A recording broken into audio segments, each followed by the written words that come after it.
संसाधन नहीं हम लोगों के पास। अगर हम लोगों के पास मीडिया होते, धन होता, बड़ा संसाधन होता, तो मैं ये दावे से कहता हूँ कि बीमार में ज़्यादा काम आज भी कोई नहीं करे। बनवादी मीडिया, नेशनल मीडिया में बैठे हों और नेशनल मीडिया कहता है डॉक्टर अम्बेडकर को, डॉक्टर अम्बेडकर एक बड़े दलित नेता। योगी जी, मोदी जी जो है ना, वो मुझे लगता है कि बहुजन आइडियोलॉजी कॉन्सेप्ट में नहीं है। आप एक वीडियो बना दीजिए योगी के खिलाफ, करप्शन के खिलाफ, 2 दिन में आपके घर कार्रवाई हो जाएगी। काशीराम साहब जो है, हम जो वैचारिक औलादे हैं, बड़ी मजबूती से इनका आंदोलन आगे बढ़ा रहे हैं। लेकिन कुछ लोग ये कह रहे हैं कि जो काशीराम जी हैं, जिस रास्ते पर चले थे काशीराम, जो गांव-गांव गए थे, वो उस तरह से वो कारवां नहीं चल रहा है जो पहले लगते थे कैडर। मैं माफी चाहूँगा आपसे कि मुझे लगता है कि आपको भीम आर्मी को थोड़ा और अंदर से घुसना चाहिए। दिल्ली छोड़कर आइए, मध्य प्रदेश आइए, उत्तर प्रदेश आइए और तमाम साथी जगह जो आसपास के गाँव, दिल्ली के भी जैसे मेरठ है, शामली है, सहारनपुर है, मुजफ्फरनगर है, बागपत बड़ौदा में आप जाइए। हमारा कार्यकर्ता, अब चक्कर है ना, संसाधन नहीं हम लोगों के पास। अगर हम लोगों के पास मीडिया होते, धन होता, बड़ा संसाधन होता, तो मैं ये दावे से कहता हूँ कि भीम आर्मी में ज़्यादा काम आज भी कोई नहीं करे। अगर मैं आज की मीटिंग लगाऊँ तो पूरे देश में 1000 मीटिंग ज़्यादा भीम आर्मी की होगी। आज की मैं मीटिंगों में सर्वे करूँ, लेकिन संसाधन ना होने की वजह से हम कैसे बताएं, किसको बताएं? ठीक है, लेकिन काम हमारा बड़ी मजबूती से चल रहा है। काशीराम साहब की आइडियोलॉजी के पुत्र हैं, उनके गिरने वाले नहीं है, लेकिन उनकी आइडियोलॉजी के पुत्र हैं और उनकी आइडियोलॉजी को स्थापित करें जो उन्होंने की थी, डॉक्टर अम्बेडकर की आइडियोलॉजी। लेकिन काफी सोशल मीडिया पे आप रहते हो, आपके नेताजी बहुत आजकल सुर्खियों में छा रहे हैं। अभी आज ये कहना कि मेरे नेता पर्सनल, ये भी शब्द गलत है। वो दलितों की, पिछड़ों की, शोषितों की, वंचितों की, किसानों की, मजदूरों की बात कर रहे हैं। वो नेता भी उन्हीं के हैं। ठीक है, आपका सवाल जैसे ऐसे हो गया कि बनवादी मीडिया, नेशनल मीडिया में बैठे हों और नेशनल मीडिया कहता है डॉक्टर अम्बेडकर को, डॉक्टर अम्बेडकर एक बड़े दलित नेता। आपका सवाल ठीक ऐसा ही चुभा मुझे भी। जब किसान मजदूर की बात होती है तो वो मेरे नेता नहीं आते, सबके नेता हो जाते हैं, जो भी व्यक्ति बात करता है।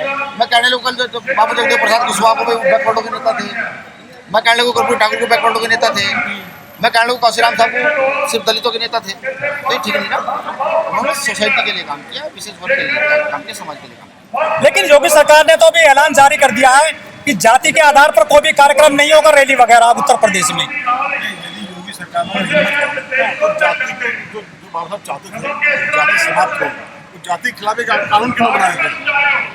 अगर योगी सरकार में अगर हिम्मत है या मोदी सरकार में अगर हिम्मत है तो जाति के खिलाफ क्यों इम्प्लीमेंट कानून बनाए थे? तो जातिवादी वो अपराधी होगा नहीं, ये सब कहने की बात है। अभी तो चंद्रशेखर भाई ने कहा भी है कि भाई जो नाम के पीछे टाइटल लगा रहता है इसके खिलाफ कानून करना चाहिए। योगी जी, मोदी जी जो है ना, वो मुझे लगता है कि बहुजन आइडियोलॉजी कॉन्सेप्ट में नहीं है। लेकिन सरकार डिटेन कर लेती है चंद्रशेखर जी को, तो कैसे कर पाओगे गाँव जा करके जनता के बीच में? चंद्रशेखर आजाद अकेले व्यक्ति थोड़ी है। चंद्रशेखर आजाद की विचारधारा, आज भाई की विचारधारा नीचे जमीन के जमीन तक। एक नेताजी और आ गए हैं दिल्ली में, उन्होंने भी 2 दिन पहले कार्यक्रम किया था, वो भी संगठन बना लिए हैं। वो भी कह रहे हैं कि हम पार्टी नहीं बनाएंगे, फिलहाल संगठन बना रहे हैं। ये तो अधिकार डॉक्टर अम्बेडकर ने दिया, ये लोकतांत्रिक व्यवस्था है। तो बटेगा नहीं समाज इस तरह से? भाई संगठन, आप क्या समझते कितने संगठन है बताइए? पूरे देश में डॉक्टर अम्बेडकर के नाम से कितने संगठन है? ये तो अनगिनत है। 50 संगठन मेरे जिले में है, रजिस्टर्ड, नॉन रजिस्टर्ड। तो समाज तो बढ़ जाएगा, आपकी कमजोर नहीं होगी आपकी ताकत। कैसे कमजोर होगी? वोट बटेगा, आपका वोट सबसे बड़ी ताकत है। सामाजिक संगठन से वोट का मतलब है, पार्टी बना लेते हैं बाद में, फिर जब बनाएंगे देखा जाएगा। आप समझ ना, पार्टी बनती कब है, इस चीज को आप समझ नहीं पा रहे ना। रिपब्लिकन पार्टी ऑफ इंडिया के बाद बसपा तब बनी जब रिपब्लिकन पार्टी ऑफ इंडिया के लोग डॉक्टर अम्बेडकर की आइडियोलॉजी पर काम नहीं कर रहे थे। जी हाँ, और आजाद समाज पार्टी भी जब बनी, जब बहुजन हिताय बहुजन सुखाय से लेकर सबजन हिताय सबजन सुखाय हो गया। मेरे भाई, आइडियोलॉजी की लड़ाई है, राजनीतिक दल की, पार्टी की लड़ाई नहीं है, ये समझना। चंद्रशेखर जी बहन बेटियों को न्याय दिलवाते हैं, लेकिन एक बेटी है, एक बहन है, वो भी आरोप लगा रही है। वो आरोप सिद्ध होने की बात है, कौन सिद्ध कर रहा है, कौन क्या नहीं कर रहा। आप हैं बिटिया के साथ में? अब तो AI है यार, AI है, ठीक है। अब तो AI से बहुत सारे कॉन्सेप्ट तैयार हुए। हम तो हर बिटिया के साथ में हैं। हम लोग कब काम किसी बिटिया के साथ में, लेकिन आरोप सही है गलत है, ये काम प्रशासन का है, सरकार का है। वो कह रही है कि मुझे न्याय दिलवाइए आप। रोजाना वो एक फुलझड़ी डाल देती है ट्विटर पर। भाई अब ये तो उनका, ये सवाल तो आपको उनसे करना चाहिए ना, ये आप सवाल मुझसे क्यों पूछ रहे हैं? वो कह रही है कि मैं जहर खाऊंगी नेताजी के नाम ये का। तो सवाल आपको उनसे पूछना चाहिए ना भाई, मुझसे हाँ। पूछे ना। आपके पास मुझे लगता है बेरोजगारी पर कोई सवाल नहीं रहा और चीज़ पर सवाल नहीं रहा, ठीक है। मैं किसी के पर्सनल मामलों में कभी दखलंदाजी नहीं करता। आपके बहुत सारे